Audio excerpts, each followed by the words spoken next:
بسم اللہ الرحمن الرحیم، السلام علیکم۔ میں اسد اللہ خان ہوں۔ پاکستان کی عدالتوں کا جو حال کر دیا گیا ہے، ایسا لگتا ہے کہ اس انسٹیٹیوشن میں کچھ بچا نہیں ہے۔ پاکستان کا سب سے اہم انسٹیٹیوشن، پاکستان کے اہم ترین انسٹیٹیوشنز میں سے ایک انسٹیٹیوشن، چلیے آپ یوں کہہ لیجئے، عدلیہ، جس طرح سے نظام عدل کام کر رہا ہے، انصاف کا پورا نظام، جس میں پولیس بھی شامل ہے، جس میں پروسیکیوشن بھی شامل ہے، وکلاء شامل ہے، عدلیہ شامل ہے، ججز شامل ہے، جس مضحکہ خیز انداز میں یہ چیزیں آگے کر رہا ہے، یہ حیرت ہوتی ہے کہ ہم اس ملک کو کہاں پر لے آئے ہیں۔ آپ دیکھیے مثلا سینیٹر اعجاز چودھری صاحب کا کیس، ضمانت کا کیس سپریم کورٹ پہ پہنچا ہے اور ان پر الزام ہے کہ انہوں نے کارکنوں کو اکسایا، کارکنوں کو تشدد پر اکسایا۔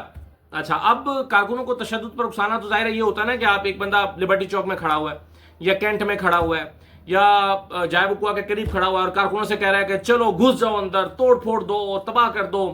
یہ ہوتا ہے کارکنوں کو اکسانا، اشتعال دلانا۔ کیس یہی بنایا گیا۔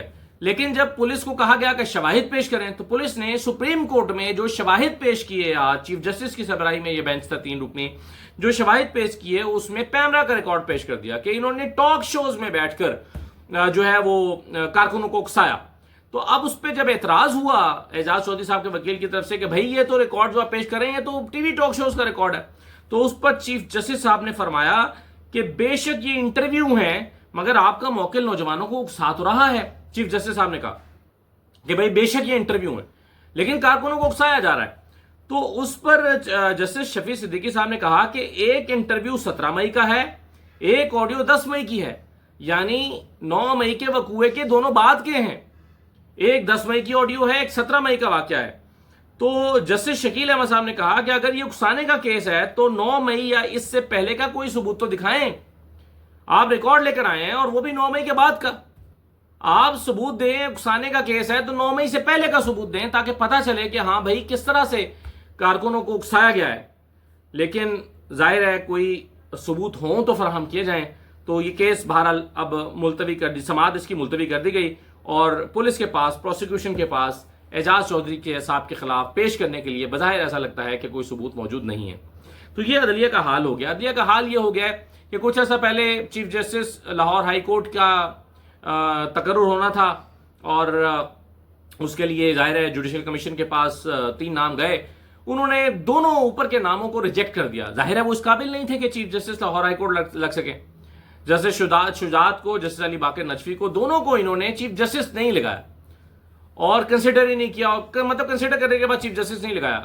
ظاہر ہے ان کے اوپر ان کو کنسیڈر کیا گیا ہوگا کہ وہ chief justice Lahore high court نہیں لگ سکتے، جسٹس عالیہ نیلم لگ سکتی ہیں۔ عالیہ نیلم کوالیفائی کرتی ہے مگر علی باقر نجفی کوالیفائی نہیں کرتے۔ جوڈیشل کمیشن کے ممبران نے بھی ان کے نام پر نہیں کیا اور ان کی شاید ریپو اچھی نہیں ہے اور ماضی میں جس طرح سے وہ پرفارم کرتے رہے، لیکن ان کا نام جو ہے وہ اس وقت قاضی فائز صاحب ہوتے تھے، یہاں تک کہ جو قاضی فائز صاحب کے مخالفین تھے یا ان کے حق میں تھے، سب نے ان کے نام پر غور نہیں کیا۔ اب کیا ہوا ہے؟ اب جناب ہوا یہ ہے کہ جسٹس علی باقر نجفی کو اٹھا کے سپریم کورٹ لے آئے ہیں اور انہوں نے سپریم کورٹ کے جج کا حلف اٹھا لیا۔ آپ سوچیں کہ ایک شخص لاہور ہائی کورٹ کا چیف جسٹس نہیں لگ سکتا۔ آپ سپریم کورٹ سپیریئر کورٹ ہے، آپ لاہور ہائی کورٹ کے یا پشاور ہائی کورٹ کے یا سندھ ہائی کورٹ کے یا اسلام آباد ہائی کورٹ کے چیف جسٹس کو اٹھا کر سپریم کورٹ کا ایک جونیئر جج بناتے ہیں۔ سپریم کورٹ کا جونیئر جج ہونا اتنی بڑی بات ہے۔ سپریم کورٹ کا آپ 18ویں نمبر کا جج بناتے ہیں ایک شخص کو جو کہ کسی ہائی کورٹ کا چیف جسٹس ہوتا ہے، لیکن آپ نے اس شخص کو چیف جسٹس بننے کے قابل تو نہیں سمجھا، لیکن علی باقر نجفی کو آپ نے سپریم کورٹ کا جج بنا دیا۔ تو سوچیں کہ نظام انصاف کس طرح کام کر رہا ہے، کیا منطق ہے، کیا دلیل ہے؟ اگر یہ اتنے اہل ہیں کہ سپریم کورٹ کا جج لگ سکتے ہیں تو پھر یہ لاہور ہائی کورٹ کا چیف جسٹس بھی لگ سکتے تھے۔ مگر یہاں پر چونکہ سارے ہی فیصلے سیاسی بنیادوں پر ہو رہے ہیں اور انہی چیزوں کو دیکھتے ہوئے بس جوڑ توڑ ہو رہا ہے، ادھر کا ادھر، ادھر کا ادھر، ادھر کا ادھر، تو اس کے نتیجے میں آپ دیکھیں کہ پھر یہی ہوتا ہے کہ جو عدلیہ کے نظام کے ساتھ ہو رہا ہے۔ پرسوں ملاقات ہوئی تھی بشریٰ بی بی سے اور عمران خان سے کچھ وکلاء کی، تو اس کی خبریں کچھ کل چلیں، کچھ آج اخبار میں چھپی ہیں۔ میں نے ان خبروں سے متعلق الفیصل چودھری صاحب سے دریافت بھی کیا۔ مثلا انہوں نے جب بشریٰ بی بی صاحبہ نے کہا کہ کون کون لسٹ پر آیا، بتایا گیا یہ دونوں صاحب لسٹ پر آئے ہیں، ان سے پوچھا گیا، انہوں نے پوچھا کہ کون کون لسٹ کے بغیر آیا ہے، انہوں نے بتایا گیا کہ یہ فیصل چودھری اور علی عمران لسٹ کے بغیر آئے ہیں۔ تو انہوں نے پوچھا آپ کیسے آ گئے، فیصل چودھری سے پوچھا آپ کیسے آ گئے، اور یہ فیملی کو تو ہم سے ملنے نہیں دیا جاتا، آپ کیسے آ گئے؟ تو تو فیصل چودھری صاحب نے بشریٰ بی بی کو جواب دیا کہ یہاں میری کوئی پھپھی کا پتر نہیں ہے، یہاں میری کوئی پھپھی کا پتر نہیں ہے، میں آپ لوگوں کے لیے آتا ہوں، آپ لوگوں سے ملنے آتا ہوں، میں اور کسی شخص کے لیے نہیں آیا، اور میری جتنی بھی اڈیالہ میں ایفرٹس ہیں میں آپ کے لیے کی ہیں، میں نے اپنے لیے نہیں کی، یا میں نے اس کا بینیفیشری کسی اور کو نہیں بنایا۔ تو جب فیصل چودھری صاحب نے مجھے یہ بتایا کہ میں نے یہ کہا کہ میرا کوئی پھپھی کا پتر ہے، میں نے کہا کہ آپ نے انہی الفاظ میں کہا؟ تو فیصل چودھری نے کہا کہ ہاں میں نے انہی الفاظ میں ان سے کہا کہ یہاں کوئی میری پھپھی کا پتر نہیں ہے۔ تو پھر عمران خان صاحب نے بشریٰ بی بی کو خاموش کرا دیا کہ آپ رک جائیں۔ تو اب میرا خیال ہے کہ یہ جو، اور یہ کل اس طرح سے رپورٹ نہیں ہوا، کل رپورٹ یہ ہو رہا تھا اور آج اخبار میں بھی کہ بشریٰ بی بی نے بڑا سختی سے پوچھا فیصل چودھری سے کہ آپ اندر کیسے آ گئے، آپ کو کس نے بھیجا ہے، آپ کیسے آ گئے ہیں۔ لیکن اصل میں نے جب فیصل چودھری صاحب سے پوچھا کہ کیا ایسے ہی ہے جیسا کہ رپورٹ ہو رہا ہے، انہوں نے آپ سے یہ سوالات کیے تھے، تو انہوں نے کہا کہ ہاں انہوں نے مجھ سے یہ سوالات کیے تھے اور میں نے ان کو جواب میں یہ کہا۔ تو یہ فیصل چودھری صاحب کا جواب تھا۔ میں نے ان سے اجازت لے کر میں نے کہا کہ پھر آپ نے چونکہ ابھی تک یہ بات کہیں کہی نہیں ہے تو میں اس کو کوٹ کر دوں، تو انہوں نے کہا کہ ہاں آپ اسے کوٹ کر سکتے ہیں۔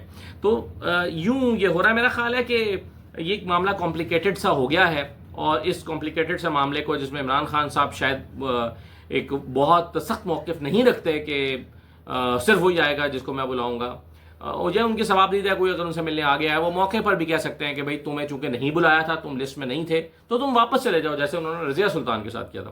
اچھا یہ بھی کہا انہوں نے کہا کہ آج کی رضیہ سلطان میں ہوں۔ فیصل چودھری نے عمران خان صاحب سے ہنستے ہوئے کہا کہ آج کی رضیہ سلطان میں ہوں۔ تو یعنی عمران خان کے پاس اختیار تھا کہ اگر وہ چاہتے تو فیصل چودھری سے ملاقات نہ کرتے اور ان کو کہتے کہ جی میں آپ سے نہیں ملنا چاہتا کیونکہ آپ لسٹ کے مطابق نہیں آئے، آپ باہر بیٹھیے۔ اس سے اندازہ یہ ہوتا ہے کہ عمران خان یہ چاہتے ہیں کہ ملاقات ہونی چاہیے لسٹ یا لسٹ کے بغیر کسی بھی طرح سے، تاکہ چیزیں باہر آ سکیں، پیغامات باہر آ سکیں۔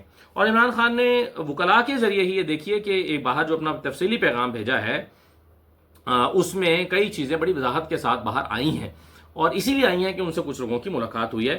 شاید بیرسٹر گوہر جو ہیں وہ کچھ چیزیں وہ ان کے ذریعے آئیں، کچھ اور شاید وکلاء کے ذریعے آئیں، شاید کچھ فیصل چودھری صاحب کے ذریعے بھی آئی ہیں۔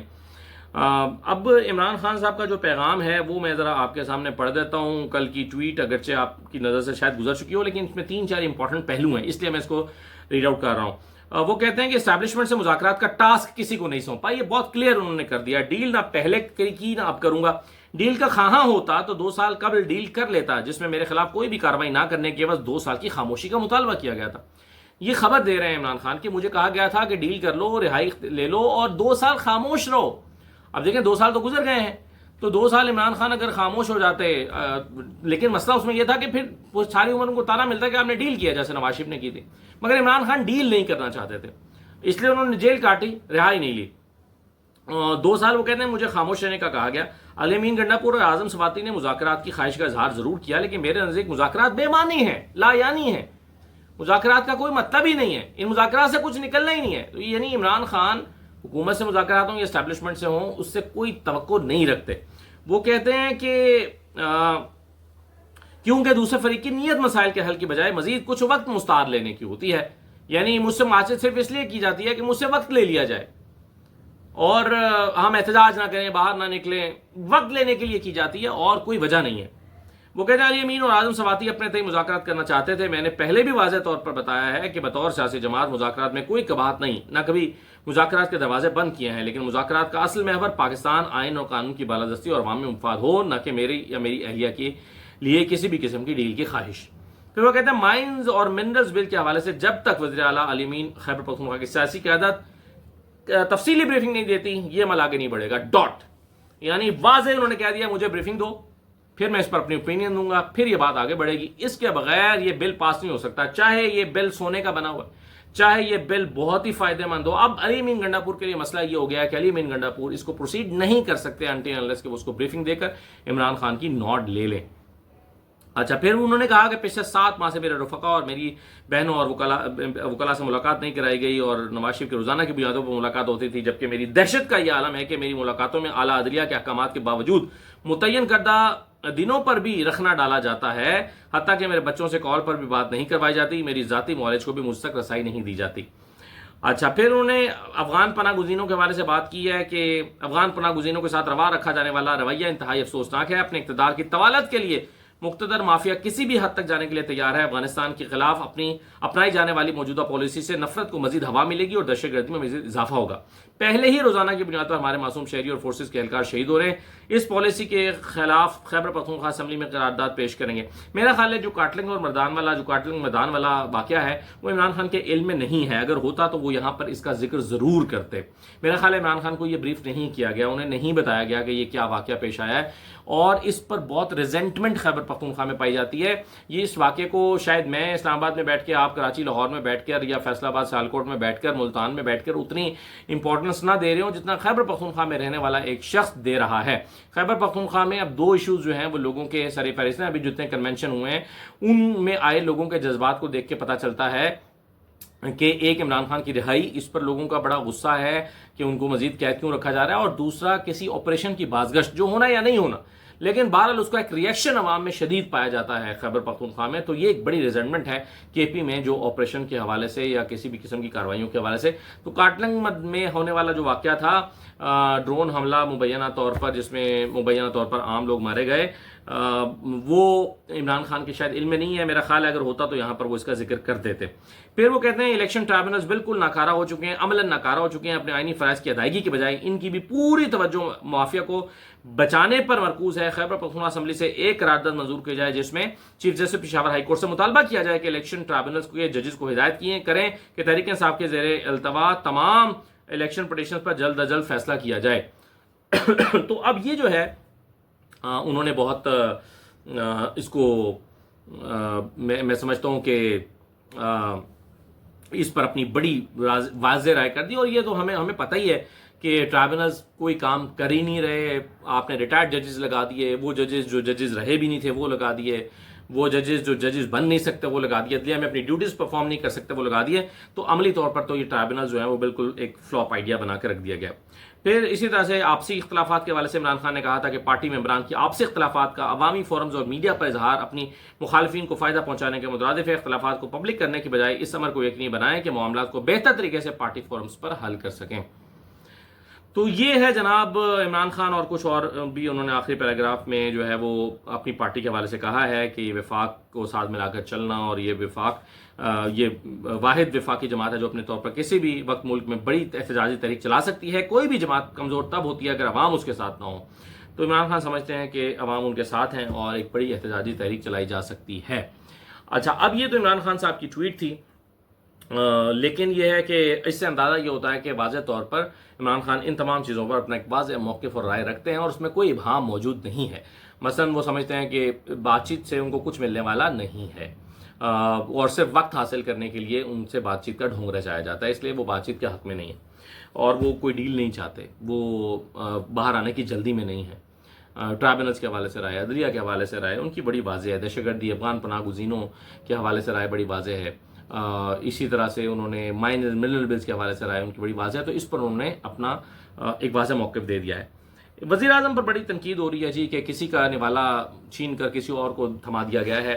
میں نے کل رات کو جو ویڈیو کی تھی جس میں عیسیٰ نقوی صاحب کے ساتھ گفتگو کرتے ہوئے میں نے کہا تھا کہ یہ فیصلہ وزیر اعظم کا تھا ہی نہیں، وزیر اعظم یہ فیصلہ کر ہی نہیں سکتے کہ وہ یہاں سے پیسے نکالیں اس میں سے، پیٹرول میں سے، اور انہوں نے تو اعلان کر دیا تھا کہ پیٹرول میں کمی ہونے جا رہی ہے، پیٹرول کی مد میں سے پیسے اکٹھے کر کے اور وہ اربوں روپیہ بلوچستان کو دے دیں۔ یہ فیصلہ وہ نہیں کر سکتے، یہ فیصلہ کہیں اور سے ہوا ہوگا۔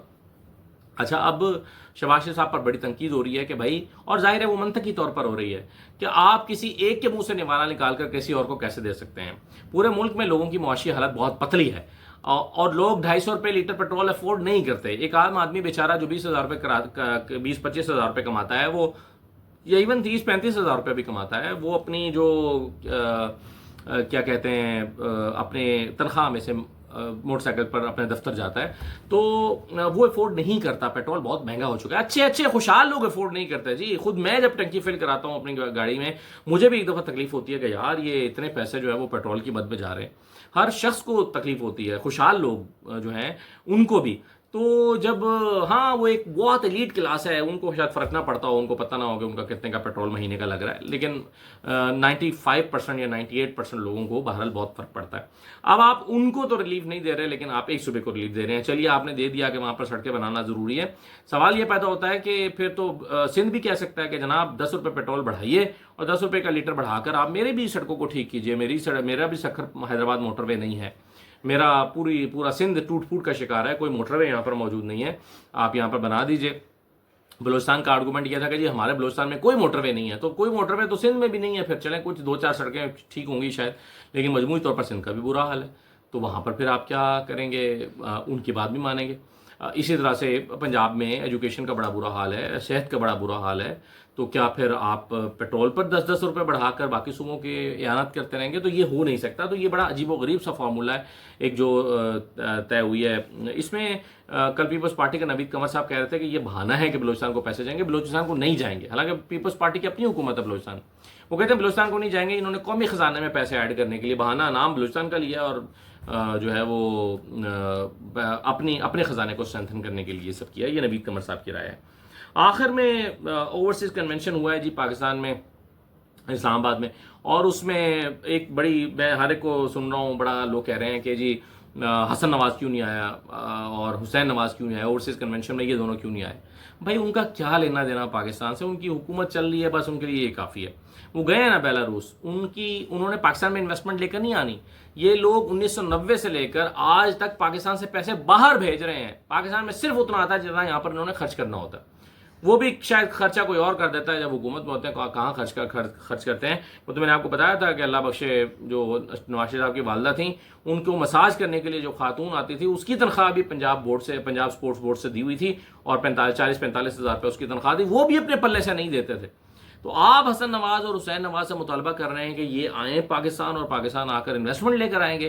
بھائی کس دنیا میں رہتے ہیں؟ یہ پاکستان سے پیسہ باہر لے جانے کے ایکسپرٹ ہیں، پاکستان میں پیسہ لے کر آنے کے ایکسپرٹ نہیں ہیں۔ تو اس لیے ذرا اپنی توقعات درست رکھیے۔ اجازت دیجیے، اللہ حافظ۔